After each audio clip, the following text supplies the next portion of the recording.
magazine. You know what I mean? There's different prompts. So I like that. It's like you're still growing, and these are the questions that you should be asking yourself, or at least the questions you can ask yourself to bring your journey to the front of your brain. Like, let me think this thing through, because we be moving, we be living, we be growing, but we don't be fully thinking through the different like stages that we've been through, the different seasons. You know, sometimes it's just like survival, just trying to like get through them. But like, again, with these prompts, it kind of like they bring them to the front of your brain. So like, I'm really glad that you sent them to me, because there's at least one out of those questions where I'm like, I really need to think about this, you know, like I think that's impactful. I think that's very impactful. Yeah, I like the prompts. I was just reflecting on that today. How important it is for us to not be so quick to answer things, but just asking ourselves better questions. So like you just mentioning that, I hadn't even considered that until today. Literally before I got here, I was listening to something and they were mentioning just the the best way to get your day started, the best way to get your mind started, the best way to just get yourself stimulated is asking questions. Mm-hmm. You know what I mean? Having answers isn't really that stimulating. So thank you for that. I appreciate that. And I'll start off. I don't normally start off with introductions, but I'm learning like from using YouTube and stuff that it's good for my search engine optimization stuff. So my name is Terrence Harris, right? So that the AI knows and that ChatGPT can find me, right? I'm a creative architect. I started off as a musician, and now I connect people who are just going through that transitional, messy phase in their life, looking for the right people and the right team and crew to build with, so that they can essentially live and build something sustainable, right? That's where my creativity and my architecture of creativity lends me, right? So I want you to introduce yourself, and then we can start getting the segment rolling. Okay, solid. So I'm George K. Jallah, also known as George of the Garden. I'm creative. I'm a community engager. I am a gardener, a nurturer. I am also, more than anything, a very, very proud Liberian American who experienced the world through those lenses. So from the gardening that I do, to my parenting style, to the way I engage with community, to the future in the world that I'm now building with the garden brand. It's all through the lens of the individual who sees myself within this bigger conversation and doing the best that I can to not only contribute, but also elevate the conversation for myself, for my community, for my family. And I'm grateful to be here with Terrence Howard. Harris, my bad. Hey, my bad. Is that Terrence Howard? Terrence Howard's that's why I said, like, smart guy, you know what I mean? The names, yeah. that's not the problem. It's that you're spending time with me, and you've always known what my intentions are. So that's neither here or there. Yes, Terrence Harris. So to be clear too, we know Terrence as TJ. I don't know. Yeah, I just started pushing the Terrence. Yeah, respectfully, you know what I mean? You know, so for a lot of us in the community, the creatives, the people who are doing the work, you know, we know you for the work that you're doing under the you know, I guess the name of TJ, but it's great that you're stepping fully into yourself. Like, I'm not just TJ, I am actually Terrence Harris, this bigger thing, this person, this entity that happens to operate as TJ sometimes, happens to operate as the owner and CEO of Still Growing. I like that. I'm trying to get into that same space of like, I'm George K. Jallah, like my full first, middle, and last name. Cause that comes with a lot of energy. Like, that's the name that you was gifted, you know what I mean, on this planet. I mean, you pick up names along the way, but these are names that's like divinely gifted with, you know what I mean? So it carry a lot of weight, and it's beautiful to like contribute to them, like push them forward. Some respect on it, right? Yeah, for sure. And I used to hate my first name, man. Did you? Yeah, bro. I used to Terrence? telling people. Name. Yeah, but telling people that would be, I would only tell my girlfriend. Really? Like, no one knew my name until like maybe like 10th grade. I was just TJ. Cause when I was like younger, I used to have a bully named Jamal. Okay. My middle name is Jamal. All right. And he used to just like tease me for being called Terrence. So I just had a bad early experience with my name. So I used to like not like it at all. And then when I became an artist, you know, I'm inspired by Kendrick Lamar a lot. Okay. So that's when I was like, nah, I'm stepping on it. Because K-Dot stepping on it, right? Yeah. It was K-Dot, then went to Kendrick Lamar. So, you know, there's just been some, you know, self-love that I have. Own your identity, man. Owning that is a whole different thing. It's beautiful though. That actually kind of lends me to my first question, but I do want to acknowledge and let y'all know that we're gonna be doing some plants and some activities here. So we just warming up. So if you just getting started, watching this is your first time ever meeting or seeing either of us, I mean, make sure y'all follow us, like, subscribe, do whatever you gotta do to stay in the loop. And you know what I mean, get prepared because this is gonna be a little different. We're gonna be moving around and shaking. It's gonna be an improvisation conversation, right? I don't have the intentions of trying to make this like a large production, but I'm wanting to make this a meaningful conversation. So thank y'all for being here and leaving any comments and stuff you did. So the first question I have, and it's, you know, I wanted to let the language of this conversation be linked to like plants and stuff because I brought you here. So I want to, you know, make this question about weeding things out, right? We want to call this the weeding process. And then we're also going to bring this plant to life, you know what I mean, after every question. So the first question that I have, right, and like I was just saying about my name and just navigating it, that was much more surface level, a bit more trivial, and it was in the past, in my opinion, y'all. But I want to ask you, like, is there a mindset or a habit, either earlier on in your life or as of recently, is there one meaningful thing that you remember about yourself that you had to weed out in order to get to the version that you at now, like the mindset or the becoming that you at now? Yeah. Well, again, like on this like journey short, like you just kind of, at some point you kind of have to make a decision that you're gonna like be yourself.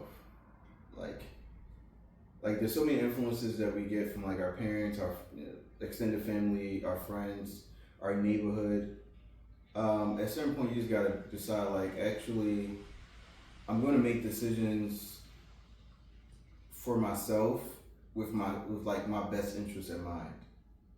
Like, I think a big thing that I had to work through, that I'm still working through, but definitely something that I claim that is on this journey, is like making decisions from a stance of like, how do I see myself within this thing, whatever that decision is, whatever that choice I have to make. It's like a lot of time growing up, you know, did a lot of people pleasing, a lot of like just wanting to be the good guy, wanting to be the fun person, wanting to show up for everybody, everything else, doing things that everybody else wanted me to do. And at the end of the day, it felt really draining. Hella draining. Word. Right? So, especially in this season, I'm thinking through of like, what choices and decisions can I make that is going to best serve not only who I am today, but who I want to be tomorrow.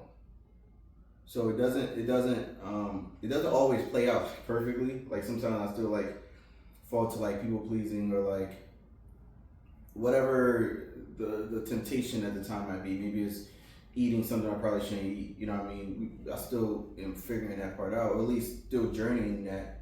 But being conscious of how the decisions that I'm making in my life are affecting me today and will affect me tomorrow has definitely like changed the game for me. I think in like a really, really, really big way. Like I needed to do that, or else like I'm super high energy, bro. Most times I'm super high energy, and I give a lot of energy.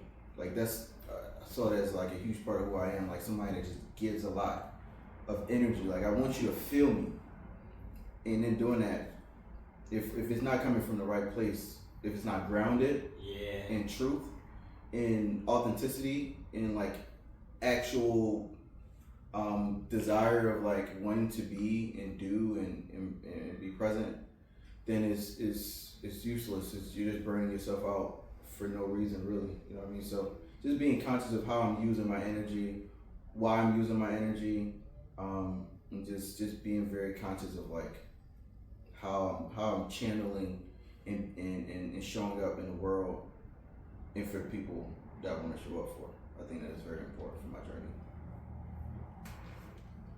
And I want to reflect on what you're saying right now, because I remember being in my 20s and sharing this with one of my folks who's in their 20s. That's like, I spent the first 5 years of my 20s like pouring into people that like ended up not being around too much because of, like you said, me coming from a place that wasn't fulfilled, or like I felt like I was lacking and I needed them to feel good and all that. So it was like, then, you know, the second half of my 20s, I, you know, just started reframing and, you know, like you said, visualizing the version I wanted to actualize of myself, and like what was the healthy pattern of showing up for myself and other people, because I still want to rock with, you know what I mean? You know, and have interpersonal relationships, right? You can't just cut it all off and just isolate. So now that I'm in my next phase of my journey at 30, it's like I'm now refining and deepening my relationships, and like you said, the values and the roots of my relationships, because I know that those are the ones I'm going to be sustaining for a long time. So that was a, you know, for anybody who's navigating that right now, because that's what's still growing about, is like these conversations where it's like, whether it's your job or your parent or something that has a big influence on you, and you know that that's not how you want to live the rest of your life, what changes, what sacrifices, what mindset shifts do you need to make in order to sustain where you like and what you want to become? That's important. If I can add to that really quickly too, is I talk that through, because that's probably one of like the more challenging questions to really think about, because again, as we're going through this journey, like we're making decisions on the spot. We're not always processing the decisions that we're making on the spot. We're just like, all right, this is what I need to do, this is where I need to go, X, Y, Z. But I think when I really, really think about it, ultimately it comes down to me realizing I really need to ground myself in truth. Mm-hmm. Like the compliments, the criticisms, all these things are not necessarily truth. Truth is whatever it is that you claim. Like your truth, my truth, whatever, is whatever it is that you claim and you live through. Yeah. So for me, my truth has always been love. Has always been love. It's always been, I want to show up, I want to make this person smile, I want to be present for this thing because I love people and I don't want to disappoint people. But also, more than anything, I always loved myself. Right. Always loved myself. Yeah. But I was, the vessel, or I guess the mediums in which I was expressing self-love was through other people. Yep. You know what I mean? Yep. So grounding myself in, I love myself. How do I serve myself in ways that really, really, really feed and nurture me? How do I ground myself? How do I not come here and just be just all in the air? How do I keep myself centered so that I can be fully present for an extended period of time? Like, how do I really allow myself to be present in this moment and with myself? More than like as a creative, is like my creative expression, I understand is seeing the world through my eyes and seeing myself see the world. Like being third person, like I'm not just this body, I'm this entity that's creating this experience. So like seeing myself, like how do I ground this body, and even spiritually, how do I ground myself within this body so that this body can live the best life that it wants to live? Like the desires that I have as a human is real, it's truth. Like this love that I have as a human is real, it's true. How do I serve that? You know what I mean? Like how do I serve that and be it? So my answer has been, I have to be grounded in that love. Just fully be in it. Cut away the bullcrap that doesn't really serve as much. Cut away the things that isn't necessary, the fluff, and really try to do the things that you can do to steer you back to the main thing, which is love. And I think that's like is a true answer, is grounding myself in a deep sense of love and a deep sense of like self, and really being with that. You know what I mean? And I think that is like the full thing. It's like once I started thinking like that, it was like, all right, you're able to weed everything else out. again, I'm still human. You know what I mean? So it's like I'm able to see things now. The action of like weeding things out, that's a whole different process. You know what I mean? Because habits have to be broken. Like quote unquote generational curses have to be broken. Like ties that you have to people and things have to be broken. Like these are processes. But keeping that at the front of my brain, this is my North Star. Like this is the direction that I'm going. Just ground myself in as much of that as possible. It makes everything else easier to do. You know what I mean? It doesn't make it like easy.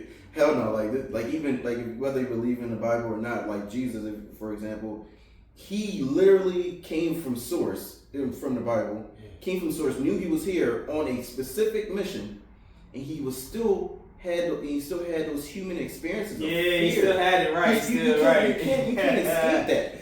Yeah. You know what I mean? Like you still within this human body, so it's like he still had to be a carpenter for 30 years. He still had to be a child, listen to his moms. Like, you know what I'm saying? Like he still had to be fearful. He still had to be patient.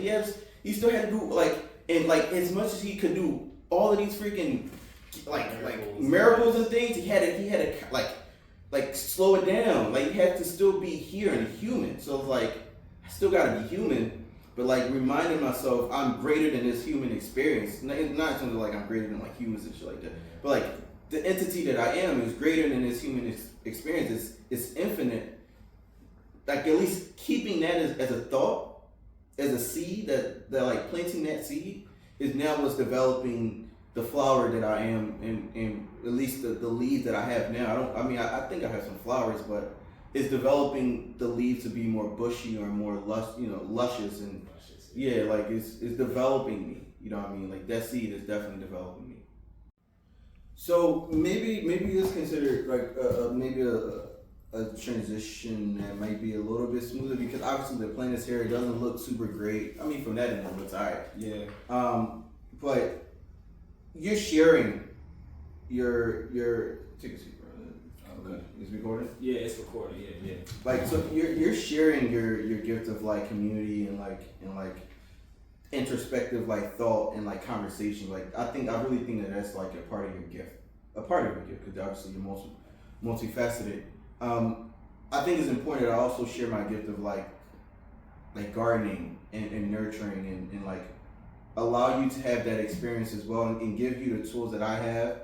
Because this is what community is about. It's about sharing these resources, right? Mm-hmm. So like obviously we have this plant here, and I would like to walk you through the process of repotting this plant.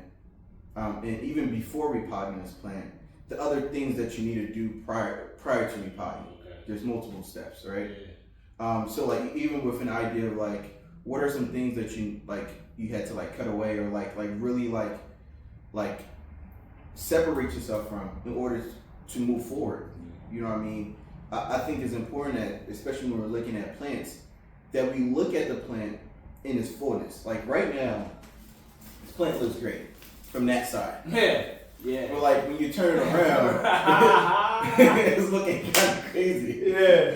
You know what I'm saying? Like so oftentimes we show up as this. For sure. You dig what I'm saying? For sure. But the back, like the deep, like the actual jaw be way worse. And the challenge sometimes is realizing that you need to take the time to step away from being this in order to cut away at the things that you don't need so that you can really fully develop. Yo, and you're saying a crazy John because it's like you'll be so busy maintenance in the good side, bro. And then like, that was crazy because like you said, it's like the whole picture. See the plant in its fullness, first and foremost. Our pride just wants us to see this. No, we don't need that for now. Our pride just wants us to see this. Like, I look good. Yeah. I smell good. Yeah. I got a nice car. I got a nice chick. Look at me. Did you turn it around? For real, when you go home, this is what you look like. I need to smoke, I need to drink. This is what you see in the mirror. This is what you see. Right. But this is what you show the world. Right. So like you have to see your full self, bro. Yeah. You have to see your full self. And truthfully, this part is the part that you need to spend the most time on. Yep. Because if you don't service this part, this is gonna also start to crumble. Your bread is gonna look it might be nice today, but if you don't take care of those money habits that you have, if you don't take care of that drinking problem that you have, if you don't take care of the greed and lust and stuff that you have, it's going to eat away at the nice parts. It's going to. That's just how nature is. So I want to kind of introduce you to the process of like deadheading or propagating. I mean, not propagating. Deadheading or pruning. Okay. So pruning is ultimately the process of like cutting away at the things, like the dead parts. It's also, like I said, known as like deadheading. You want to cut away at the things that are no longer serving the plant. Okay? For this specific plant, there's a lot of things that's not serving the plant. Before I want to ask a question. I be feeling like, I heard people be cutting them away too fast though. Like sometimes, like you can cut them away too fast. Yeah, you can. So that's kind of like the way, I think I understand what you're saying. When you say cutting away too fast. Like, I don't know, I just heard that one time before where I was like, oh, so I should cut these leaves? And then the person was like, nah, like, you don't want to cut them all the dead. Like, you know what I mean? So I just wanted some context on that because I have none at all. Like, is there too soon you can cut these leaves off? Or like, should you cut around it where it's still green at? Or just cut the whole joint? Nah, so it depends, right? It depends on the plant. Some plants, you do want to cut off the entire leaf. Gotcha. Some plants, you can just cut around it because they might be a little bit hardier. Gotcha. And they might be able to come back a little bit faster. Exactly. Well, they ain't gonna grow another, like the leaf ain't gonna be full again. But it's gonna close that off, it's gonna seal it up, and it won't let the infection or whatever spread. But some leaves or some plants won't do that. Oh, so that's what this is? This is an infection? In some regards. So it might be from like low watering, you're not watering enough. It might be from over watering. It might be because it's cold. I mean, there's just multiple things that it could be. And I mean, today we're not going to really diagnose.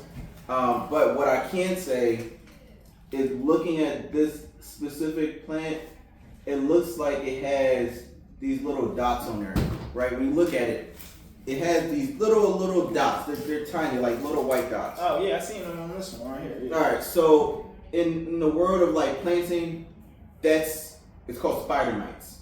Right. That's a pest. Exactly. It's a very microscopic spider. So this microscopic spider is wreaking havoc. No, I seen one. Like when I was cleaning the plant off. Now that you're saying it, I just kind of just wiped him off. Mm-hmm. But I didn't see him, but I seen like this. What is it, like texture on the leaves? Yes. So they're so small sometimes. All right. So let's take this a little deeper, right? So this is what I'm gonna do. I'm gonna take away the things that definitely need to go. All right. Yeah, it's in here. I can see it. Yeah, that's all. So these are some of the things, the brownings that definitely need to go. Okay. So these are like for sure habits that you definitely need to cut out. So like maybe ice cream after 12. Cut that shit out. Binge watching Netflix. Corn. Yeah. Cut it out. Right. These are things that you know for sure are like definitely like counterproductive to what you're trying to do. They're draining resources, okay? And then you want to go in and look at the other things. There's little, like these little spider mites. They're so tiny, you don't really see them, but they're in the back and they doing their thing. You don't really notice them until the leaf is brown. Yeah. So that might be a little bit of greed that you might have. When you see somebody, when you see opportunity, or you see yourself being able to do something, you take it overboard because maybe the fear of like not having is self-doubt. It just like creeps in. Maybe it's insecurities. Yeah. It's low. It's back there. You're not really seeing it. But these things ultimately over time can really cut at. So what I want you to do as you're going through this plant, I want you to take this pair of scissors and I want you to cut at the leaves that you know for sure ain't gonna make it. And then we can, so like these are the ones that are like at least half brown. You dig what I'm saying? So like, or like, right here. So when you cut it though, you want to cut it pretty much as close to the base as possible. See, I was only doing it right here at the leaf. Nah. Oh, okay. You want to cut it as close to the base as possible. Boom. So you're gonna do it for the rest of the plants. Now the reason why you don't want to cut it all the way down or just at the tip, two things. Just at the tip, you're not really solving the problem. Oh, okay, right. It's just like you said, it just looks like you solved the problem. It just looks like you did something. But you're not really solving the problem. but you don't want to cut it all the way down because that might be too abrupt. And for the leaves that are growing, because for example, when you look at that specific plant, right, you cut that off, but look at this leaf. It's still very green, right? So these leaves are growing. There's still like truth and like realness and life within that thing. So like if you have insecurities, there's still there might be some there's still truth something in there. Yeah. There's still something that you need to face. That you don't want to completely cut it off, because then that's ego and that's pride, and that tells you like, all right, now you're blinded to your insecurities and you're blinded to running from them. Yeah. Right. You want to see it. Like actually, there's still something here. There's something that I need to nurture here. Let me cut away the thing for sure is not serving me. Like if, for example, if your thing is insecurity, you might want to cut off going through your girl phone. For sure. You might want to do that. You might want to stop. You might want to stop that. Yeah. But you might look at it and like, actually, but still, I might want to communicate with her. I feel like we're becoming a little distant. I feel like, when you do X, Y, Z, it makes me feel this way. You still want to hold on to the truth and the life that is in that joint. You don't want to completely disassociate yourself from it, because then if you do that, pretty much all these leaves will be done, the plant will be bare, and you'll be completely naked, and you have to start completely over. You don't have to start over. You just got to cut away the shit that ain't serving you, so that you're left with the truth, the actual life of it all, okay? So, hold on, I gotta make sure this is still on, because if it's not on and you're looking like this, I'm gonna be upset. All right, yeah, we good. Still Yeah, we good. All right, so there's still some left, right? So we're gonna cut away at that, and all the way down to the part I can go. Exactly. So in this instance, right, and I think it's so important that like we tap into the resources, because like if we're looking at this analogy of like, all right, let me go through this plant, and obviously I'm the professional in the sense of like being the gardener and like the the person that understands the gardening aspect of it. Consider me like a therapist, or like a mentor, or like somebody that can really see the full picture. Like, all right, I see you, and I see that you're trying, I see that you're growing, but you need the resources to, like, these are the things that you definitely want to stop doing. So like, there's still some things you want to cut this one off, cut this one completely off, because we can cut that at the tip, but let's not. Let's go ahead and cut that off, because we're going to give this a full rehab, right? So we're going to cut this one off. So consider me. I be so scared, because I feel like I'm like, there won't be no plant left. I think that's why people be scared to cut the thing, because it be like in their identity. So when I saw this, like even with the blemishes, I identified with the plant this way. Now as I'm cutting, I'm like, what will be left? What will be left of my guy here? Like, he ain't gonna be all gone. So the beautiful thing, and I'm glad that you brought that up.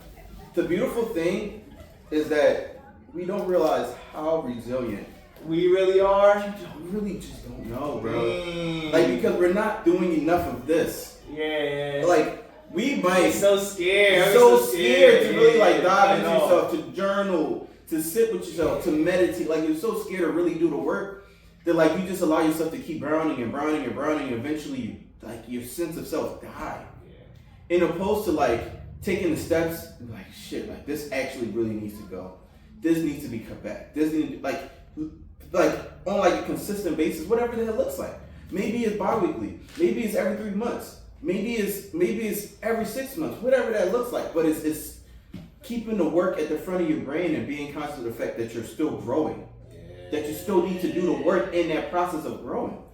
Right? So the plant looks a lot better. It does. I ain't gonna like that. As I'm looking at it, I'm like, all right, you look a little more sharp. You look sharp. She's a little preppy. Yeah, it's stand up a little bit better, right? Yeah. So we still have some leaves that have some brown tips. Yep. Now for these, like if you look at this plant, for the most part, it's only about, let's say like a 6%. Yeah, like a little bit, like very small percentage of this leaf that is brown. So something like this, you can cut around that. Okay? So you want to like, a little bit further up. So you want to get all of that. All of it out though. You want to get all of it out. No, you don't want to leave it room to fester and spread that. Because I was gonna cut it right along the half. No, you got it. Sometimes you gotta go cold turkey on that joint. Yeah. All right, so these leaves here, truly, there's two things. Now, this leaf isn't going to make it. And the reason why I said it's not going to make it is because it's yellowing and it's browning. So there's two things that is happening here. It doesn't even look full grain. No. So what happened is that on here is a lot of these bugs. So what they do is they suck the sap out of literal life. They suck the life out of the plant. So for this leaf, it's not gonna make it. You're gonna have to cut that leaf completely off. Even though it's going very slowly, you have to see, kind of like have foresight. Like if I keep this leaf, if I hold on to this thing, it's going to ultimately not only, especially if it formed around some of the same habits and lifestyle as this stuff here, you might as well let it go. Dang. Yeah. My doggy. All right, and then there's one more. And this is probably the largest one. The more we cut back, the more easy it is to identify what don't belong no more. The more you do it, now I'm starting to see it. Spend time with it, the more you're able to really see it. Yeah. You dig what I'm saying? Yeah. So this Jean here, this is the largest leaf. And it's the largest leaf. This is the largest leaf. This is the one that hurts. Because this leaf might be your parents. It might be your parents, bro. Not them, but some of the relationships you have. Seriously. Like some of the it might be your extended friend family in the way that y'all communicate. Yeah. And you might just need to step away from that. Like, and the thing about this leaf here is that, again, it's yellowing and it's browning, but it's doing it so slowly, you don't really notice it. But you have to again, look at the full picture. When you look at these leaves, you see that they're green, you see that they're luscious, you see that they're doing. Yeah. They looking how they're supposed to look. They might be small, but they're healthy. Yep. They're healthy. That's the key word, right? But they're healthy. Small, but they're healthy. But when you look at this leaf, it's big and it's starting to lose color and starting to lose life. And it's happening slowly. And if you allow that big leaf, specifically because it's such a big leaf, this is going to take so much of the plant energy that it won't be able to develop new leaves. It literally will not have the energy because the plant, when it gets the sun, the photosynthesis from the sun and it starts doing the thing, it's going to send all the energy to the bigger leaf to maintain before it can go and start producing new. So it's like you could put 100% energy in it, but it's only refining 50 of it, so it's wasting 50% of what you're putting in it every time. It's like a bottle with a hole in it. Empty. Yeah. Like with a hole in it. Exactly. Yeah. So you have to look at the plant in its fullness and be like, all right, this one is a big one. But if I cut this one, if you cut this one, I guarantee you, these little leaves that are coming up, they're going to grow. These little healthy leaves that are coming up, they're going to be so much fuller because the plant's going to have so much energy to push to the right places. Yeah. It might be smoking. For some people, like for me, I realized I used to be a cheaper, like a real cheaper. Like I mean in it. I mean in it. And when I decided I wanted to join the military at the time, the biggest thing was like my friends, my neighborhood, and the habit of smoking. Yeah. There's only all those things I can get rid of. Well, neighborhood not so much because I live in a neighborhood. I can't get rid of that. So only really two pieces that I can really ultimately affect. Yeah. Smoking and my friends, right? Those were like the biggest hurdles in order for me to get to the military. Because if you go take your piss test and you fail, you're done.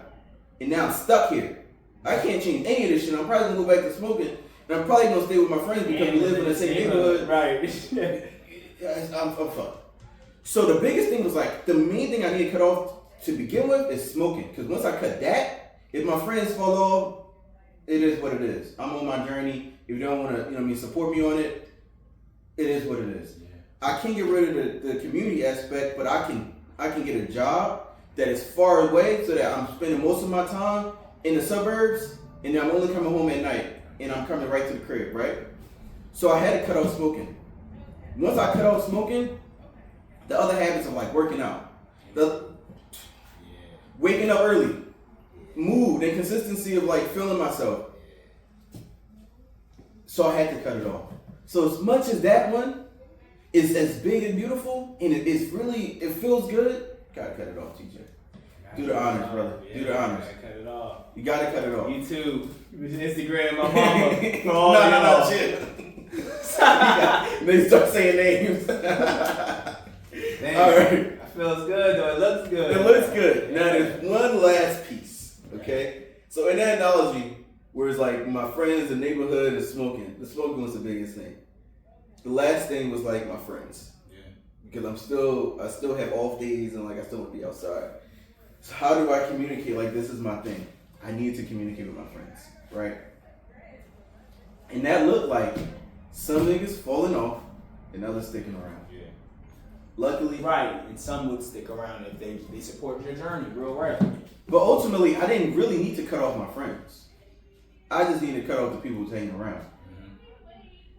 And what that looked like for me was like, I told my guys, and ultimately, like, right away, they're like, all right, bet. We gonna smoke before we link up, so that by the time we link up, we're not smoking in your face.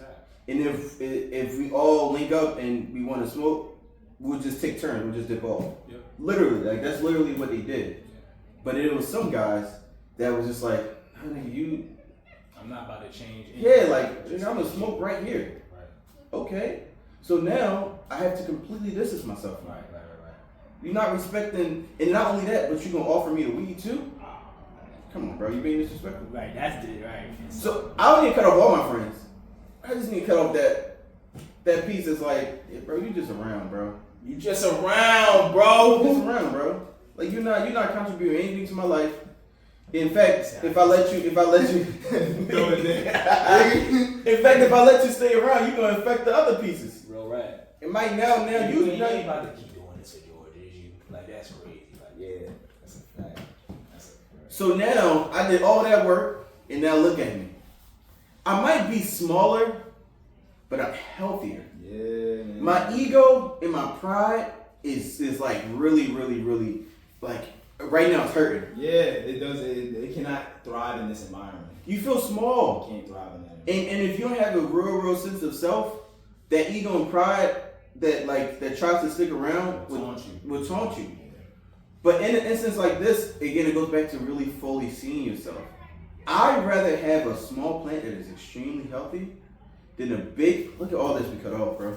Yeah, man. That's why I said normally when I do these things with plants, I be scared because I be scared of this and not be empowered by this. Keep this. Be empowered by this, the growth, the journey, the work. Like you building up your self-esteem. Be empowered by the conversation you're having with yourself. Be empowered by how you feel when you wake up out of bed and you're rested. Like, be empowered by that. And it's not going to look great. It's not going to feel great in the beginning. Like, right now, this plant is not healthy. I promise you. It's actually we still got work to do. We still got work to do. We still got work to do. But this specific stage of the plant is not happy. But you have to stay with it. Like, you have That's to. That's the part nobody want to hear that. Oh, you think when you do all of this, it's just going to be happy, enjoy yourself. It's like, nah, this plant is still not happy. It's still not happy. That's a bar. Because there's still work that needs to be done. Now that you cut away all the dead stuff, the plant is naked. Yeah. You cut away your ego and your pride. Now you have to face the insecurities by yourself. You don't got the voice in your head like, yeah, but like, I fucked up. Like, nigga, I'm still that nigga. Yeah, I might have, you know what I mean, but I'm still, you know what I mean. Friends, add into it. It's like, oh, you ain't gotta do that. We can just do this. And you stuck with your own self-doubt, your own self-talk. You're stuck with you. It might be the healthiest you asking the right questions, but you're stuck with you. So if you don't see you and face you can't get to the next step. And the next step is going to be developing the foundational pieces and elements that's going to help you be more healthier. Because you still have to develop your new habits. You stop smoking, what you gonna do in the meantime? You stop eating chicken, what you gonna eat? You stop hanging with these friends. What's your outlet? What you gonna do? So the next step is building the right foundation. All right. But let's take a pause here. Let's get back to these questions. Shouts out to Bari Boutique because that's who I'm partnering with on this Still Growing session. Shouts out to Canvas because they're sponsoring this segment with equipment so that we can, look good, professional, do all the things that we need to do to share this story with you. And I want to ask George this next question. as we was offset for a second, we were just talking about the space and how it pours back into us and how how we pour into other people. So I want to call this segment the drought, right? Okay. As just like, I guess, a chapter of the conversation where I want to ask, right? Because nurturing takes energy. Like showing up for other people takes energy. Having these businesses you had mentioned off camera, like entrepreneurship and all of that, this all takes energy. So how do you nurture yourself? And I want to make it a two-part question so you can kind of flow through it and I don't have to ask it twice. It's like, how do you nurture yourself, and like, how do you do that when you're stressed, right? So there's obviously the maintenance that you constantly do, but then I guess when it starts to get into the red, how do you, or if do you do that? Like, how are you navigating, nurturing yourself and when you're stressed? Mm-hmm. Yeah, because nurturing myself really right now is like it's like a daily practice, and I can get into like the daily practice of it all, like what the actual practice is, and then while I'm stressed, it's kind of like the secret weapon, pretty much. Just giving back. Get back. Really giving back. Because the daily practice is just maintain the work that I've already started. We'll take this off. So my daily practice for the most part is waking up, rinsing my face. My daily practice: waking up, stretching, meditating, journaling. I'll probably do like a not affirmation, but gratitude journal, and that helps me just kind of like ground myself. That's like the biggest thing. Like that's nurturing myself is grounding myself in who I am and where I am, and like knowing that like I'm on a journey, like reminding myself that I'm me. You know what I'm saying? So, but there's times and there's seasons where it gets really hard to see myself because I'm, stressed out by like responsibilities or just ambition. Sometimes ambition is a whole other job, and in those moments, it's like I have to like remind myself to like slow down. Really have to remind myself to slow down. So I also like to in this current moment, I would like to also show you kind of how like I connect with myself when I'm stressed out. Is by, gardening, yes, but like really taking my time with gardening though. Like really like being present with nature. Sometimes, like in the wintertime, it's hard to go for walks. In the summertime, I can go to the park and things like that when I'm really stressed out and just sit there and not do anything.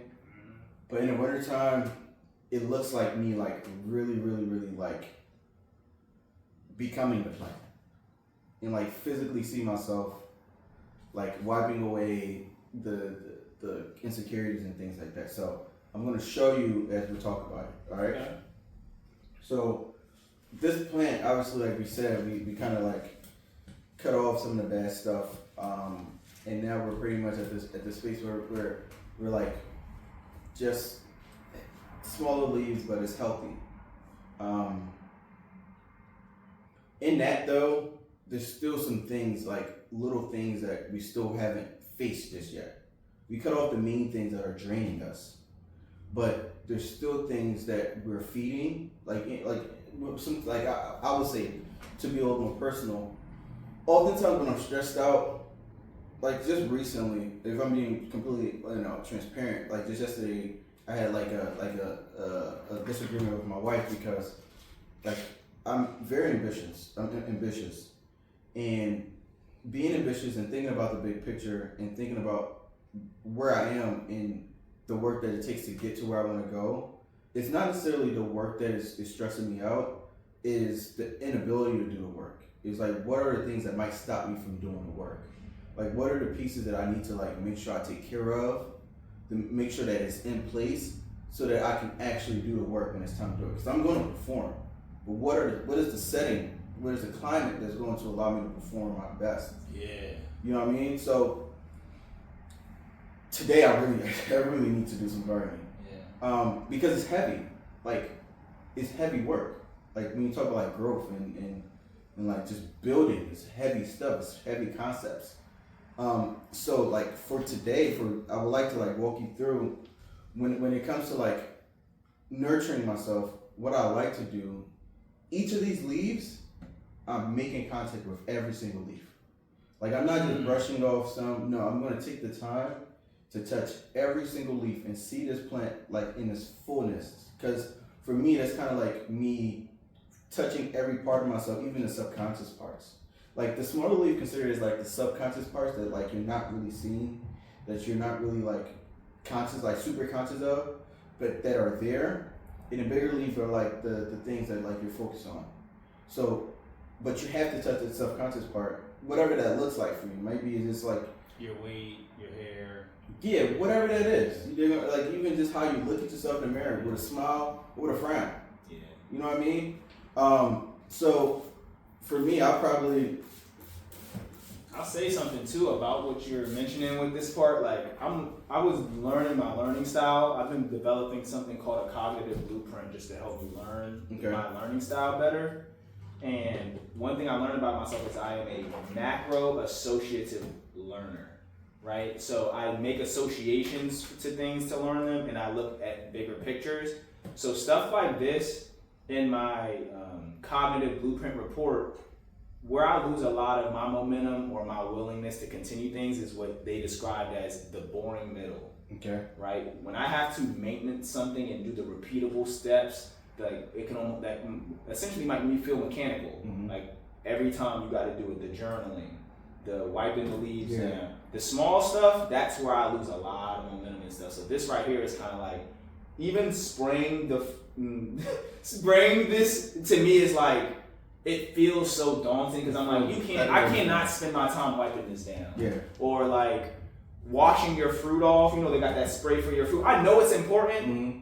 But I'm like, I'm not washing my food. Like it's just, it frustrates me because it's so boring to me. Yeah. But it's super important. It refines you. Mm-hmm. It's working on you while you doing it. Like you were saying, like especially in these times where you can't go get that outlet or relief, you know, just from your environment. Yeah. You got to do the work. Yeah. Yes. And I mean, even when we're talking about like this and like wiping down the leaves and things like that, the reason why make sure I touch every leaf is because I want to remind myself that one, I can be present and that my presence is beneficial to like where I am. Like I have to be like the more I train myself to be present, the easier it is for me to do the things and show up. Okay. So like when I'm stressed out, it's because like in regards to like this last conversation with my wife, I'm not really present with like the work that we're doing today. Like I wasn't really present with the work that we're doing today. I'm more so like frustrated on the work that we're not doing. And that like, let me spray down your extra drink. Let me spray that down a little bit to get extra leverage. But me taking the time now, I'm seeing every leaf. I'm like, all right. Let me just the bottom of it too. Yeah, as well, because that's where the spider mites like to hide. And be gentle with it. Be gentle. Be as gentle as you can. And this is the part that a lot of people don't want to do because you have to be gentle. You gotta be can't slow. Rush through it. You can't rush through it. Like I almost just ripped this leaf. You can't rush through it. Like, cause I'm still a little on edge, a little bit, because I'm still like I'm still not hype about it, but like I'm still stimulated by it. Like mentally, like I'm still stimulated by it, but like doing this, especially when I'm stressed out, I don't really have to think about nothing. So in this practice right here, let's just take the time. I pretty much just answered it. Let's just take the time to just be present with the plant. You know what I mean? So you just lock in.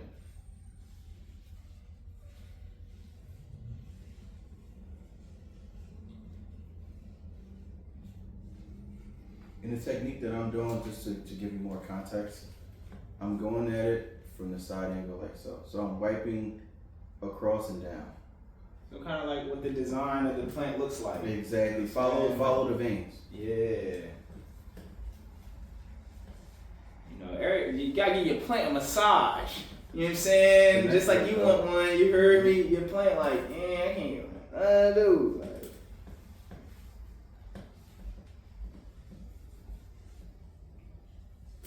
because when you was telling her to spray it, in my mind, I'm just like, oh, and be out the door. Oh no, right? Bro. So this is deep. Like, You really have to like massage it in, bro. The nurturing aspect is like nurturing is slow, nurturing is patient, nurturing is kind, it's kindness, it's love, it's presence. Nurturing is it's not rushed, but it's intentional. You know what I mean? So this is like reminding me that I am a nurturer, that I am patient, I am kind. This is me practicing my patience. When I'm stressed out, is because either I'm rushing something, I'm not accepting something. One of the two. Either I'm rushing or I'm not accepting something. The truth of whatever the thing is, you know, the fear of whatever the thing is. So me doing this practice here, I'm practicing being patient. Like, it's extremely repetitive. Going to each specific leaf and touching it gently enough to wipe it off and not rushing and ripping off. Right. like you're training yourself, I need to slow down. But I've actually, what you just said, I felt the pace of my breathing in my mind. I've been feeling the clarity now. Because like you said, when you're doing this, you're not really thinking about, you can't and won't be thinking about too much because you do gotta be present with it so you don't rip it and mess it up, and that you actually give it the presence that it needs to get its full leaves. Wipe down. Yeah, bro. I'm curious though, bro. What? And I know this questions are directed towards me, but I'm curious as to like, how do you nurture yourself, and especially when you're stressed out, what are the things and habits that you have? So I know, like, walks and talks are sacred to me. Like, if I like, that's why I do these joints, like the conversations, because it's like, if I don't talk to you, I probably don't have a genuine interest in what you do. You know what I mean? So anybody who I'm genuinely interested in, like, I just talk to them. And walking for me is like, that's like essential for my thought process. Part of my learning, like I was saying, my cognitive blueprint is that I am a verbal strategist. So a lot of my thoughts don't even come, I don't process my thoughts. I don't process my strategies well without talking them out. Like when I need to think of a still growing design or like an event or a marketing strategy, I call somebody. Or I go like talk Tony to death. You know what I'm saying? Like I gotta talk them Jones out. Talking through. Yeah. And then the walks though, those are like meditations for me. Like anytime, anyone who knows me for a long time, if I ever came to your crib or stayed or we've lived together, I'm walking outside and taking a walk. I don't care if it's 25 degrees. Just gonna walk. Yeah, I just gotta just walk. Like, and a lot of times when I'm walking, I don't be listening to no music. I just be like looking at my environment. I'm trying to see what buildings is opening and closing. I'm trying to see if they're working on this on Mondays, Wednesdays, and Thursdays. Like, I'm just paying attention to what's going on, so I can like just connect with my environment and be more like, because I want to be responsible for my environment. I want to be able to impact it and affect it. So I want to just be like kind of tuning into it almost and listening to it and seeing how, okay, this is where the kids line up to go to school. This is where, just where things are developing. So like walking and talking. But when I'm stressed, I love music. I don't know what I do without music. Like anytime that I be stressed, like music has been my outlet. Still Growing came from music. Like it was just a music project, and then people was just resonating with the message. No, the message. Oh, okay. So like the way they got introduced, because I could be like, oh, my project is out, it's called Still Growing, but I guess you can't see it. It's just like words. Right. And then I plan everything accordingly. That's good, my dog. Yeah. I don't know. So like I do everything in, you know, uniformly. So I had the merch, I had the music, I had everything done. So they all came out at once, and I just started seeing people gravitate more to the clothes. So that's why I locked in. But that's why we have a magazine, and that's why, you know, we're developing this content, right? Because Still Growing ain't about just clothes. That was just the medium that was the easiest to exchange.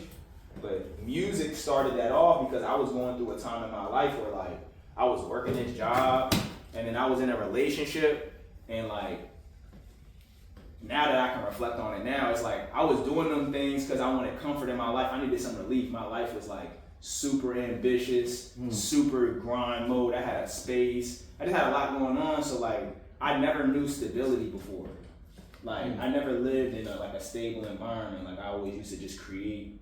I thrive in a chaotic environment. That's when my powers be coming to life.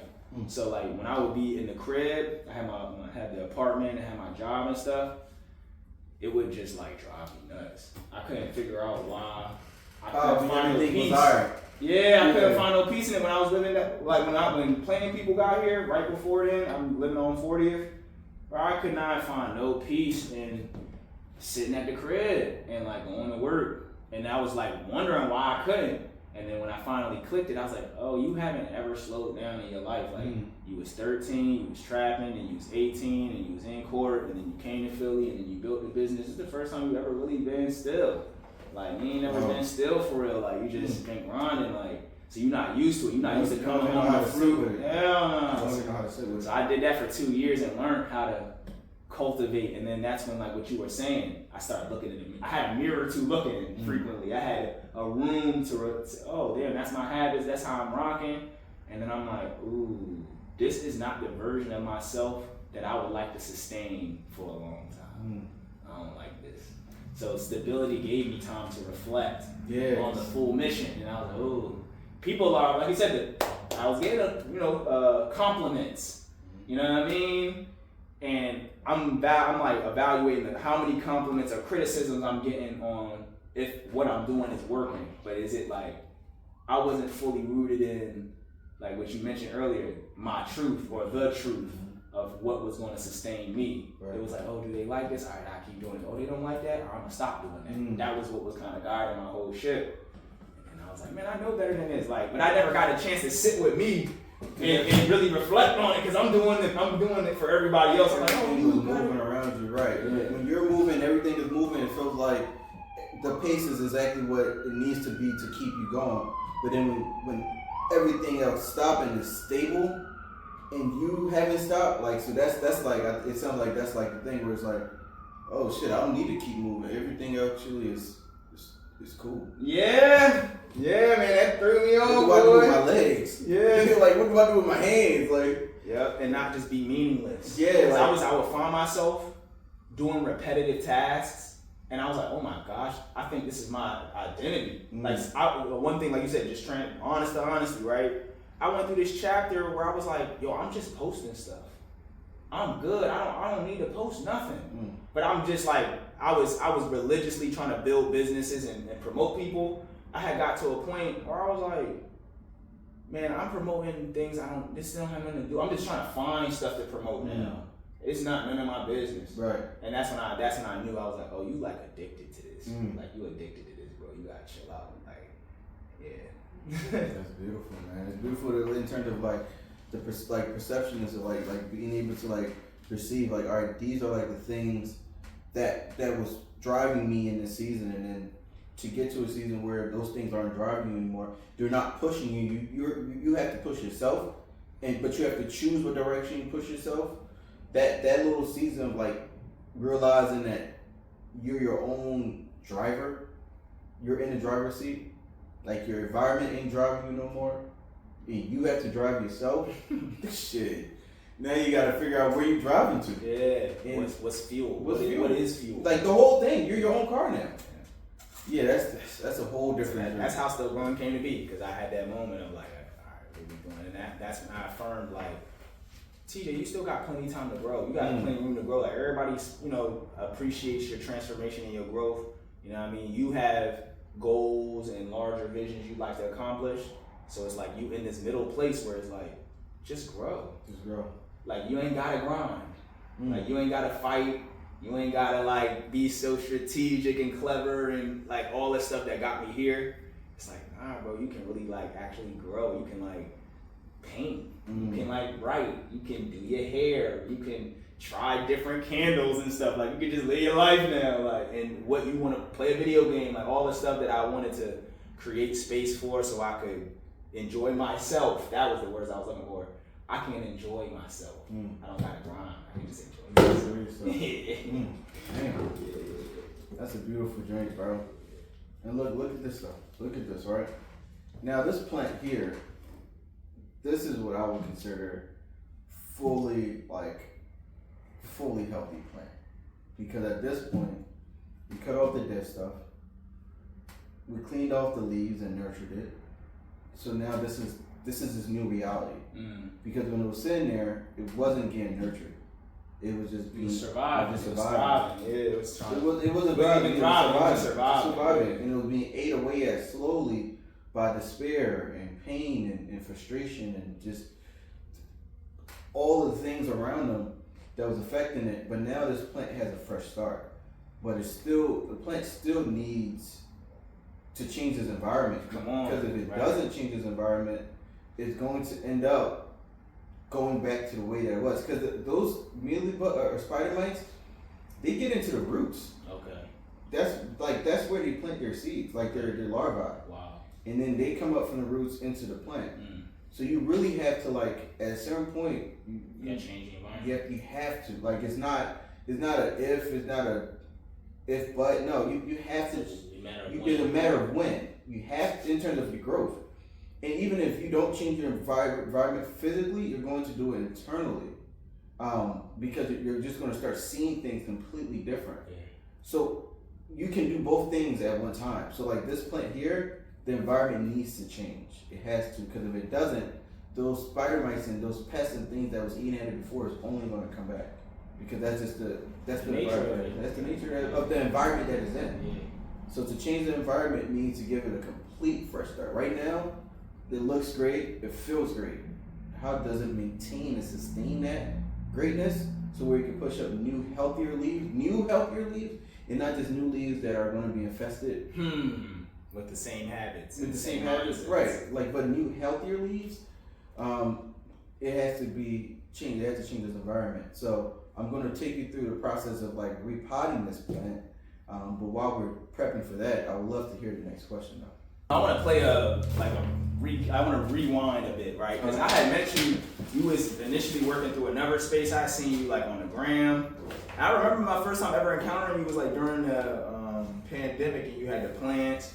And then once the pandemic, opened up, you was conducting a creative space. And then when you transitioned from that, I was reacquainted with your content in Costa Rica.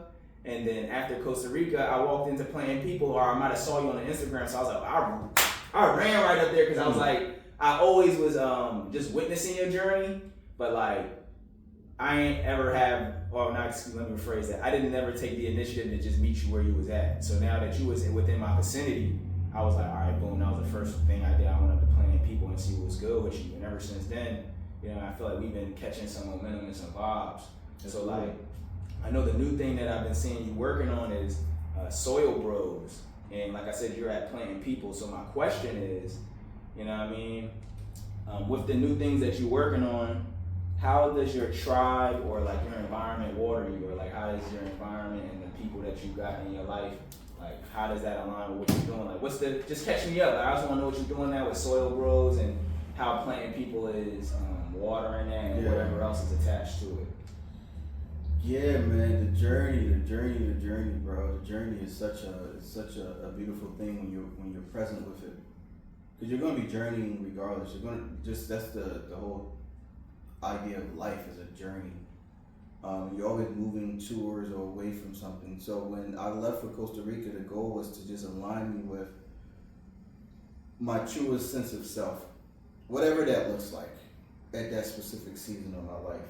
You know what I mean? There's so much going on in the world. I definitely didn't want to be here for the election because I just knew that the energy in the air would have been. It wasn't the energy I wanted to be with. Yeah.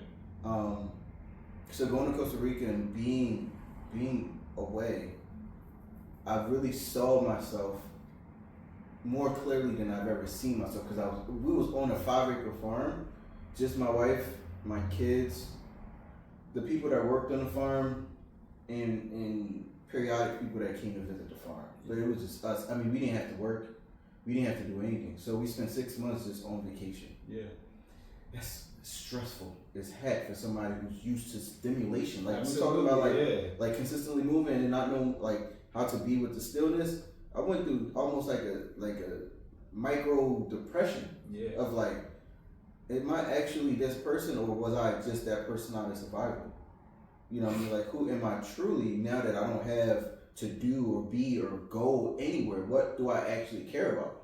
How do I actually want to spend my time? And what that ultimately did was it gave me so much more clarity. It gave me so much more clarity on just like the world that I'm a part of, and how I want to contribute to that world. Yeah. Like, I got some time to look at my journey up to that point. I got time to be with. I had some time to be with my gifts, to be with my love, like just me, my wife, and my kids. We barely speak the language of everybody else.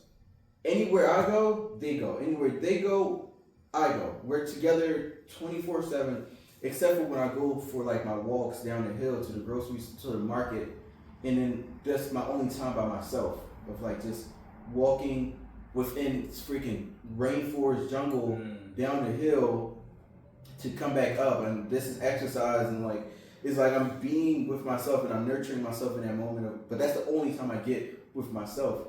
So I was with my love like the entire time, and really seeing myself in that.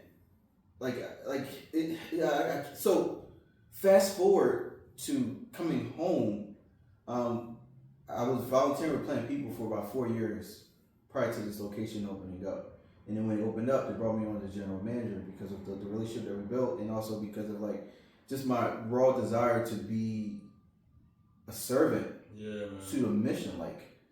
But one thing that really attracted me to Plant People, why I stuck with them for all those years just volunteering, was the sense of community, of like healthy, or at least people who are moving towards healthiness, moving towards communication and unity and wellness.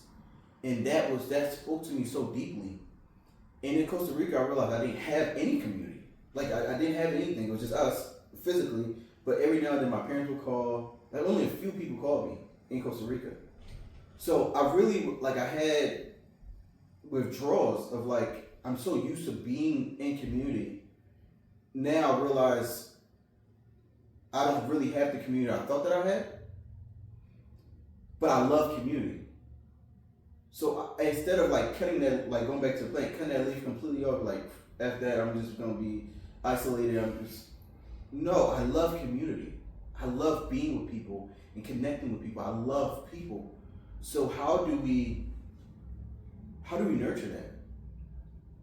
And something that I always, one of the only people that reached out to me really like on a consistent basis was like my best friends and my cousin.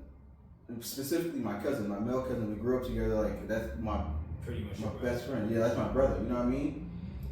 And I just realized how different our realities were, but how similar they also were, just as men trying to figure things out. Like the conversations he's having, I'm having internally. Yeah. The way, you know what I mean? Like, so it's like I really want to build a space where we can have dialogue that is going to continue to move us forward and give us an excuse to consistently meet up. Like that was like the whole thing was like Soul Bros. It's like I want to hang out with my guys. I really don't have a lot of energy, and not that I don't have a lot of time, but I don't. Ultimately, it was me carving out, making time. It's like to be with right. You didn't have it, so you had to make it. I had to make it. There it goes. You know what I mean? It's like, it's so many excuses on why I couldn't. Like, I could, like, when I'm off of work, I go straight to pick up my kids and go home. And once I'm home, I'm home. Right. But I'm like, I need to make the time to be in community and not just be with people like smoking and drinking and hanging out. Like that's cool. There's a time for that. Yeah. But like getting to the bottom of like getting to the work. Like we need to do this work because there's a real shift happening in the world. Yes, indeed. Where men are redefining what it means to be a man Right. in this specific season of life. And if I have these visions and these dreams and these resources like planning people where there's literally just giving me the speech like, George, please do something. Yes, indeed. If I have the community, like yourself, TJ, Terrence Harris, Yes. or my cousin, or my friend that does this, or this person that does that, or my OG, my elder that does this. If I have all of these things, in order for me to really pay homage to that, like where I am, I need to be with these things. Like I can't just see them, I need to be with them. Yeah. Like I need to create a world where I can physically be with these ideas and be with these people and be with these concepts. So Soul Bros kind of started for me realizing that the only community that I'm going in this specific season that I'm going to have is one of the community that I built around love and the communities that I connect with that is built around love. So it's like me pouring into spaces like this. Like for example, you reaching out to me was like a no-brainer. I'm like, Thank you. like Networking Monday is a no-brainer. Like TJ is building space around love. I want to be a part of that community. Playing People is building space around nurturing. I want to be a part of that community. Like, so now I have ideas and visions and resources to build a space where people can come in and be a part of that. I have to. Like if I don't do it, it's going like it's not even if I don't do it. Like I have to do this. It's not. It's I have to do it because this is my calling. Like this is a part of my calling. It's not like ultimately I don't know where Soul Bros is going to grow. I'm just going to allow it to do what it's going to do. But ultimately, Soul Bros is a garden and wellness club. What we did here, this is exactly what we do in Soul Bros. Damn right. We utilize nature and gardening to process complex emotions and conversations. You know, we give ourselves the time and the space to be present. Like when you're cleaning these leaves, you're present with this. You're not thinking about anything. You're giving yourself a mental break. Yeah, and I used to like, you know, most people will watch a movie for that. Mm-hmm. You know, so I felt the same thing that I felt like my mind being able to just kind of like relieve itself, but like I wasn't feeling it with something else, like a podcast or like a movie or something. It was like I was present in me. Just present. And you're present with your kindness, with your patience. You're present with the parts of yourself that you want to nurture. So that's what Soul Bros ultimately is. It's like I'm blessed to have these experiences that I have. And I'm blessed to have the resources that I have. I'm blessed to be in the community that I'm in. How do I pay homage to that? How do I help contribute to the world that is being built? And ultimately, Soul Bros is my contribution to this conversation. That's what Soul Bros is. Thank you for that because I remember when you had mentioned something to me about it, and I was already thinking about the exact same things like you were mentioning with your cousin. I've been on that collective consciousness of what my manhood is going to, what my legacy, you know, what my values, what I'm going to be rooted in for the rest of my life look like, and how I was discerning from like, you know, what my father had shared with me and what I wanted to ultimately weed out within that process, right? And when you would, you know, when I see what you was doing, I was immediately willing to, like you said, I have to be there, I have to enlist, I have to, you know, contribute because of how much it was a part of what I've been called to do within myself, not, you know, not even within the work I do for others. Don't nobody engage with me with that as maybe, that's not why people engage with me is where I'm at on my journey as a man and regulating my emotions and finding the tools in the community to sustain to sustain the version of me that I would like to foster, right? that's what's going on in my internal heavens, in my mind. So like when I seen you doing it, I was like, yeah, I gotta link with bro, cause that's I'm very adamant about that at this time. That's huge though, bro. Like, because ultimately what I just heard is like people connect with you because of the work that you're doing, like the contributions that you're making to the world. But the only way you're able to sustain that is based off the contributions that you're making to yourself. Mm-hmm. So like, soil growth came from that concept of like, you need to water yourself, you need to nurture yourself, you need to be in community with people who are also going to nurture and water you, who are also on a journey, who are also doing the thing, because that has to be a normal. You have to normalize that, because if you don't normalize it, the world is going to normalize something else for you.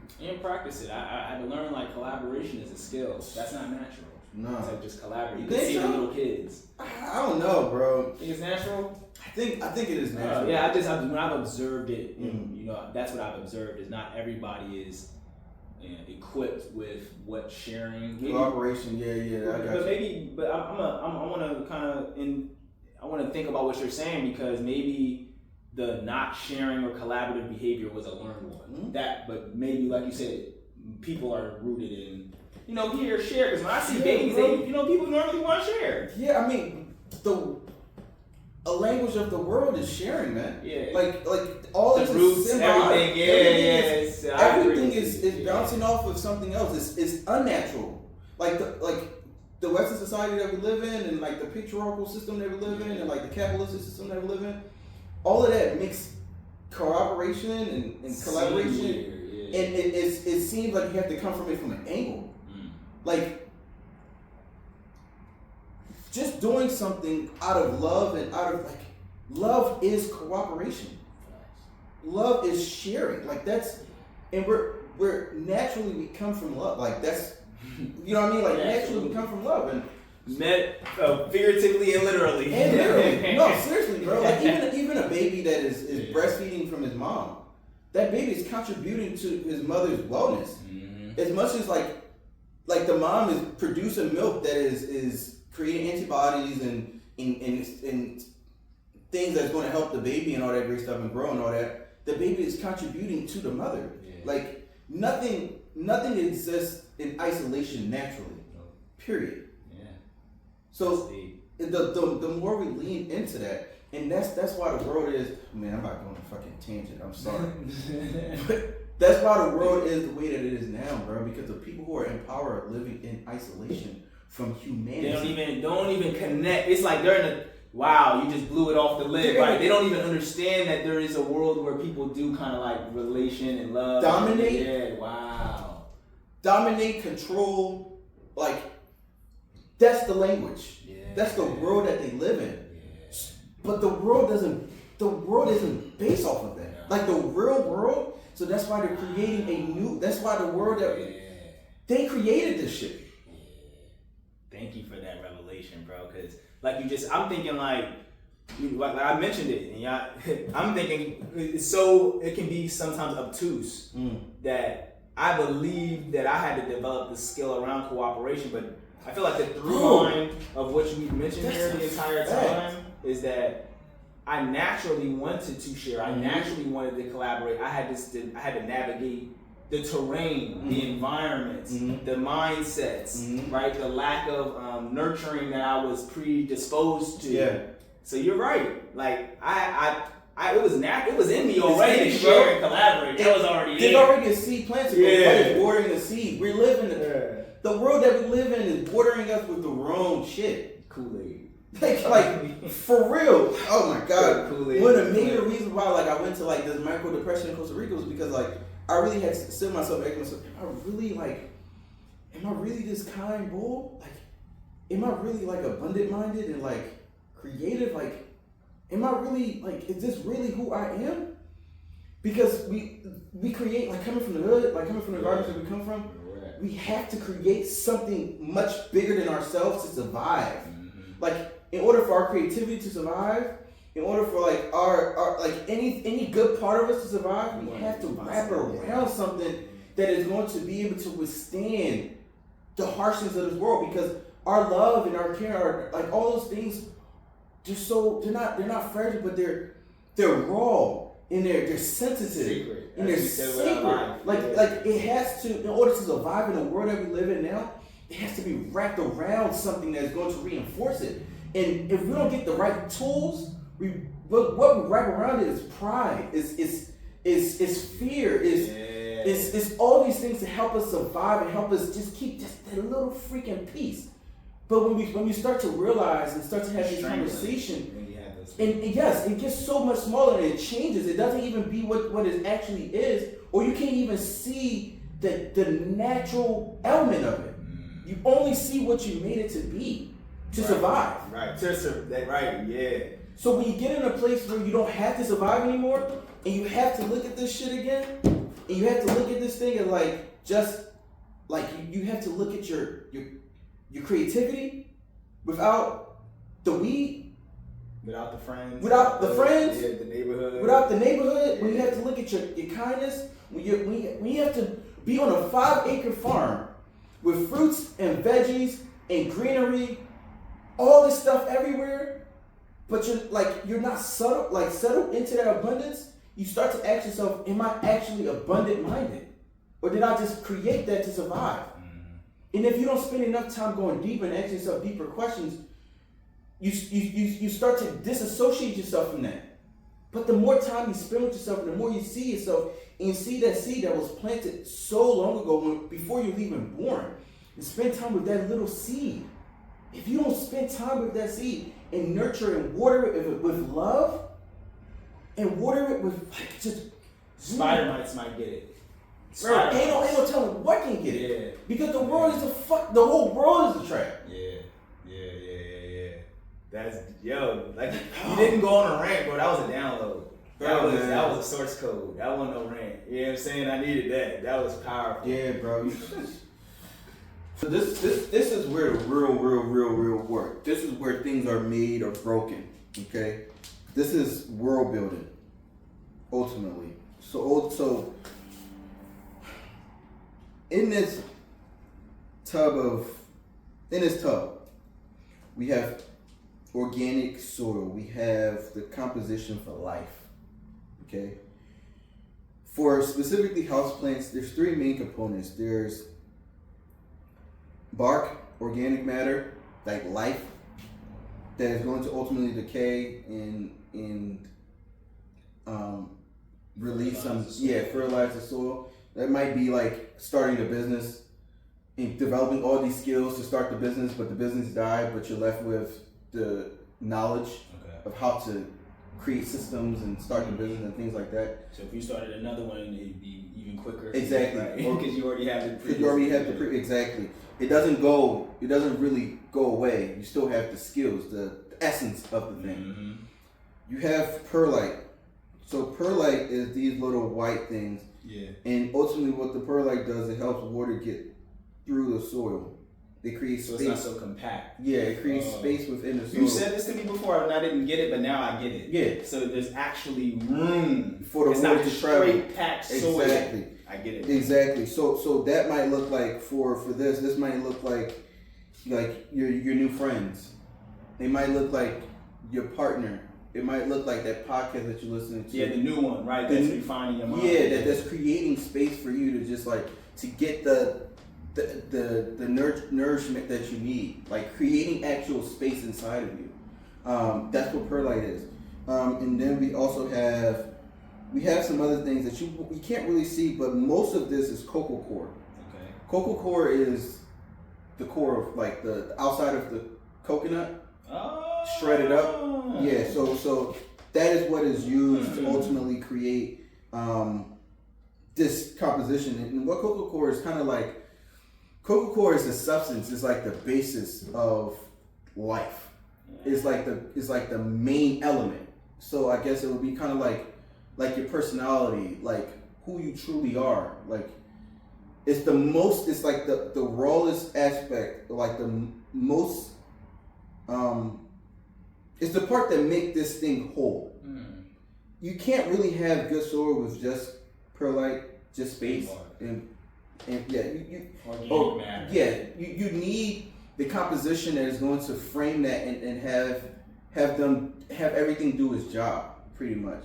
So if you're somebody that is on your journey, imagine yourself as like, once you clean yourself off, you took away all the bullshit, and like you're nurturing yourself now, you have to spend time with yourself and really see yourself, like build up your self-esteem. Your self-esteem. Like your sense of self. Yeah. Because that's the basis of your life.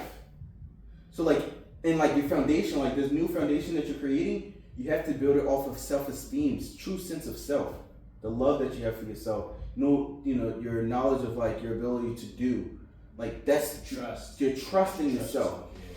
All of those is your spiritual wellness. That's your self-esteem. So that's what the Coco Coir is. It's the feeling. It's the fullness of you. I would have never guessed that that's what that was. Yeah, I mean, you can't really see it, right? Because all you really see is you see the perlite, you see the organic matter and stuff like that. But the essence, the main thing, is you. Yeah. You have to see yourself, because it don't matter if you have friends and mentors and therapists to help you create space. If you're not watering yourself and knowing yourself, you're not really going to receive what they're giving out. Yeah. And if you're starting new habits and creating businesses and doing all these great things, and you're not extracting from that the richness, the essence of it, even if you fail, especially when you fail, you're going to be effed up. Right, we're cycling. And we cycling like we said, distributing energy in the wrong places. In the wrong places. Yeah. Yeah, so that's ultimately what this is. There's also this green stuff. The green stuff is kind of like this slow releasing fertilizer. That's dope. The slow releasing fertilizer would be similar to like your daily habits every day. Yeah. You don't really feel it like how if you hit it with like a shot of like actual like liquid fertilizer, then it'll really give you that boost. It's kind of like the daily rituals that you have every day that slowly releases. You said the meditation, the walks, all of the that. talks. Mm-hmm. Exactly. So, TJ, I want you to get your hand in there. I just want you to feel it. Now, this soil is a little cold. No worries. But I want you to get your hands in the soil. I'm going to show them the soil real quick. This is what we're working with. All right. TJ, I want you to get your hand in there, and I want you to just connect with it a little bit. Yeah, it's a little cold, but that's all right. So what I want you to do is I want you to move the soil around and heat it up a little bit. You want to connect with it. It's cold. So you don't have to go super, super deep off this first John. I loosened some up for you already. So you just want to get your hand in there and move it around. Now, it's important that we do this though, as men, because this is literal grounding. Literal grounding. Right. You're getting your hands into the soil. You're feeling it. You're connecting with earth, and just using it. These is how we experience the world. Really getting in there is a beautiful thing, man. It's such a beautiful. I mean, gardening has changed my life, man. Really going into gardening has really, really changed my life. But now that we have the soil a little bit loosened up, the first thing we want to do, and again, the soil is like the new world that you're creating for yourself. Okay, you're changing your environment. Okay, we want to lay down a base layer. So we want to take a handful of soil. And we want to put it into the pot. Okay.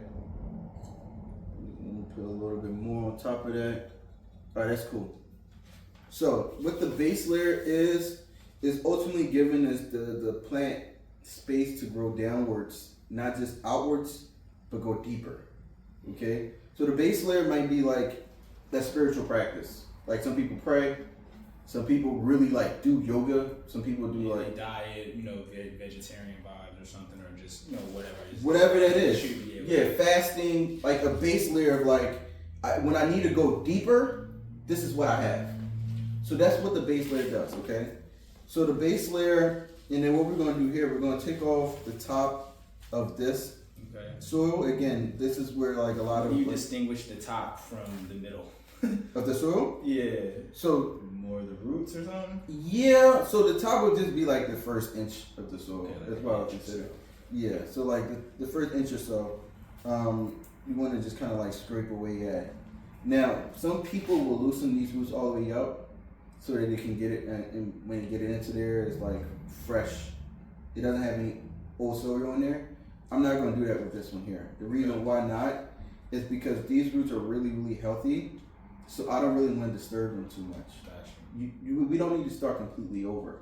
Again, the reason why this plant is green and like even though we cut away all the dead stuff, the reason why this plant is healthy like this is because it has healthy roots. You know what I mean? So that might be like, you know, maybe it's like your family heritage and like the skills and things that you learn from your family and like you don't need to cut everything off. Right. You know what I mean? Maybe that top layer of like some family members you might need to let go of. But the roots of it, you know, what makes you want to hold on to. All right, so then we're going to sit it directly into the pot. And this is the part right here that intimidates me the most about getting a new plant because I'm like, oh my gosh, I'm gonna have to replant that one day. He's gonna grow and I gotta repot him. So thank you for this part of it because this is the part for me too. This is the I'm part. scared. I'm just scared because I'm like, man, what if I repot him and he still don't?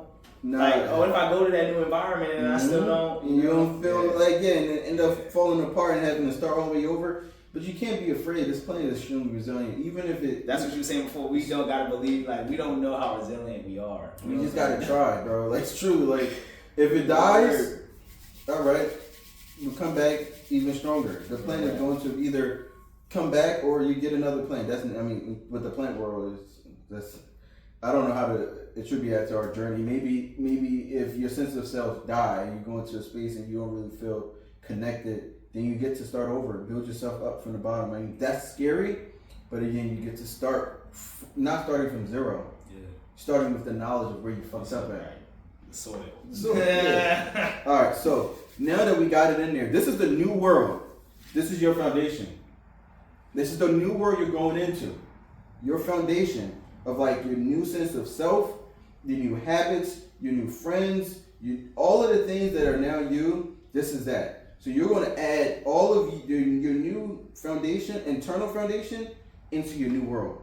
All right? So that's what we're going to do. Put it directly in there. All right? On this other side. Mm-hmm. Go ahead. I'm going to just mix it up. And try to warm it up with your hands a little bit before you get it all in there because the store is kind of cold. This was outside. There we go. Yeah. How far do I need to go? You want to go all the way to the top, like about half an inch to the top. Mm-hmm.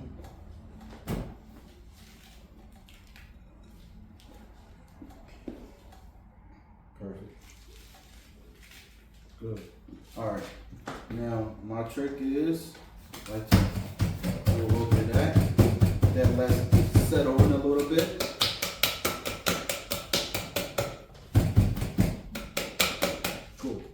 I'm just going to add just a little bit more at the top.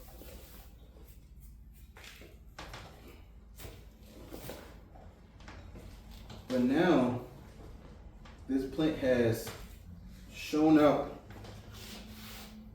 in his new world with his new foundation. This plant is starting. Wow, you looking good, young player. It's hey, man. Now it really gets the opportunity to shine and grow because one, it has healthy leaves. Two, the foundation that it has now is sustainable. Like this stuff wasn't sustainable. This stuff was killing it slowly. Yeah. This pot was choking it out. This old world was choking it out. Mm-hmm. The stuff that was inside of the world was poisoning it. Mm-hmm. All right? It needed to get out of that old world, let go of the things that was poisoning it, get into a new world, and fully embrace it and put his new foundation into like this new world. Yeah, I ain't even scared for him no more. I'm actually now excited you're for excited. this journey. Yeah, Now I'm excited for him now. Like I was scared. You're of excited it. to water it and to give and to fertilize it and to now it looks like it doesn't only look good, but it is good. Happy now. It's good. Really happy. Yeah, but you have to go through that process. If you didn't repot this plant and you left it in here, it was going to die. Either it was going to choke out, or but. Mm-hmm. It's a matter of when. Either it was going to get choked out because the roots wasn't going to have any more space to grow, and the leaves are going to die, or if not that, the mealybugs or the spider mites would have sucked out all of the life. So it was going to die. Yeah. So you have to do this process. It's the toughest thing of like world building and foundation building and all these things that's going to like have you pretty much starting over. But if you're not willing to start over in like a newer, healthier place, then you're accepting that you're willing to die in a place that isn't serving you. Yep. That's literally what it is. That was the best way you articulated that so well. Like, you're accepting the end before it has even arrived. And the world that we live in is built for that to be the case. Yeah. It's so hard, bro. It's so challenging. And most people don't have community, man. Yeah. I know, that's what I wrote that in one of my publications was, it took me until I went to my family reunion. I never had met my mom's side of the family entirely. Like, I was more familiar with my dad's side of the family. So when I was 28, 29, my mom brought me to Boston to meet her side of the family. And I was like, oh my goodness. All I've been doing in my creative career journey is literally trying to recreate the spaces that I felt safe and nurtured in before my parents got divorced.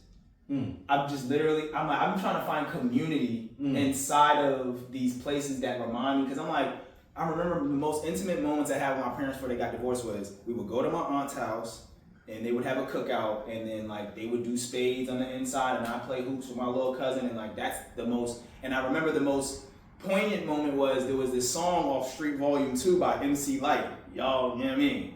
And I knew the whole song, so during the cookouts, people would be like, yo, TJ, rap that song. And that was the most wholesome moment in my life. And that's literally all my spaces. We got food, we got the people learning who they are, we got music. Like, I was always just subconsciously recreating that space that I had, that was broken out of my life. But when my mom brought me to the family reunion, and it was just that moment amplified, I'm like, oh, this is where she learned it. This is something that's in me that means a lot. Just like like you said, the roots. Yeah, this is the what's that coconut stuff called? Coco Coir. That's what that is. It's like, that's the part that made me who I was, that I was sharing with the world the whole time. But I had never seen it at that magnitude. I'm like, oh my goodness, I had this all along. It was just phone calls away.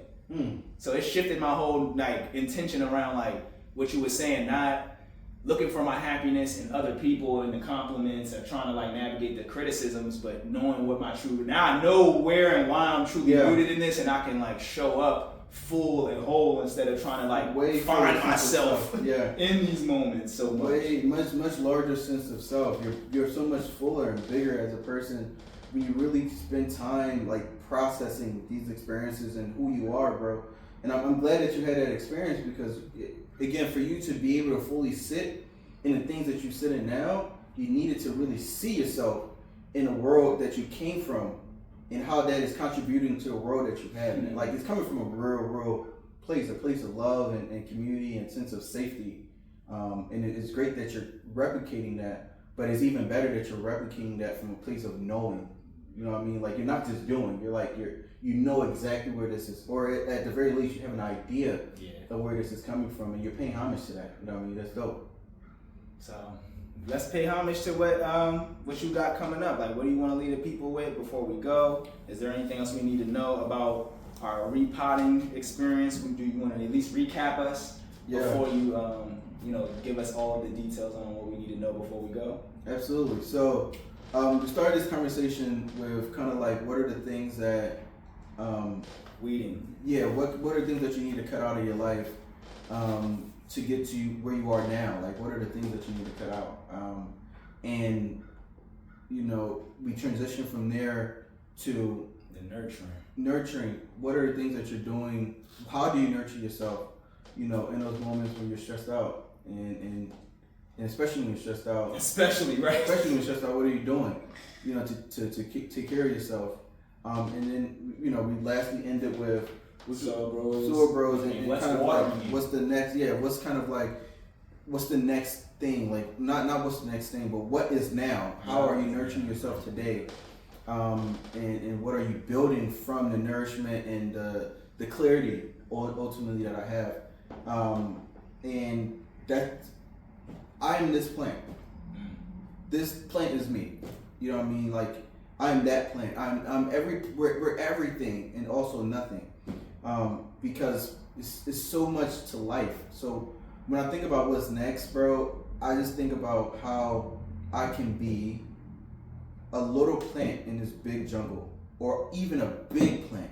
How can I go from this little plant into a much larger plant that is providing so much oxygen and shelter and fruit for the other creatures in this jungle, in this garden? Not even jungle, we in a garden. Georgia the garden. Yeah. You read my mind. I was like, Georgia the garden, right? Yeah.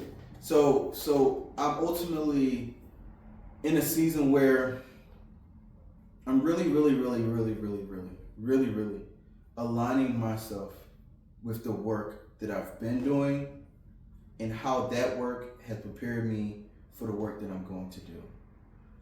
Because the visions that I have, the resources that I have, the community that I have is all in alignment. I've weeded out 80-90% of the things. I've found the tools and the resources to help me sustain the person I am today. I'm building community that is helping me share the resources and knowledge and stuff that I have. So what you can expect is for more spaces and more opportunities for not only for me to share, but for you to share, for us to receive. That's very important to me. It's just being the vessel that I am to allow myself and the other resources within the community to share, so that we're all sharing and that we're all receiving and that we're all feeling this sense of belonging to something bigger than ourselves. That's what the garden is about. Everybody, everything has a place and has value. You have value. It may not feel like it. It may not seem like it. The world might tell you that you don't. Especially you, brother, I'm talking to you. You may feel so alone and so isolated from your humanity, from your sense of self, from love. But I promise you, there are people and places that are ready and willing to receive you, not only receive you, but share with you. So find those places, connect with Still Growing, and affirm yourself. Connect with places like here. Please get the name of the business so that they know exactly where it is also. So we're at Bari Boutique. Give thanks for Bari Boutique for giving us the space to have this conversation. And we're right here on 3860 Lancaster, you dig? In the corridor. You might know it as the Black Bottom. We all out here on Lancaster, you Beautiful dig? place. Yeah. So much history, so much richness. So you can connect with plant and people, which is on 40th and Lancaster, 3952 Lancaster Ave. There's places, okay? You do not have to be alone. So what you can look forward to is that. It's more spaces, more conversation, more community around love, sharing, connection, all of the things that makes us human. That's our humanity. Spaces where humanity is prioritized. That's it, y'all. Give thanks and praise.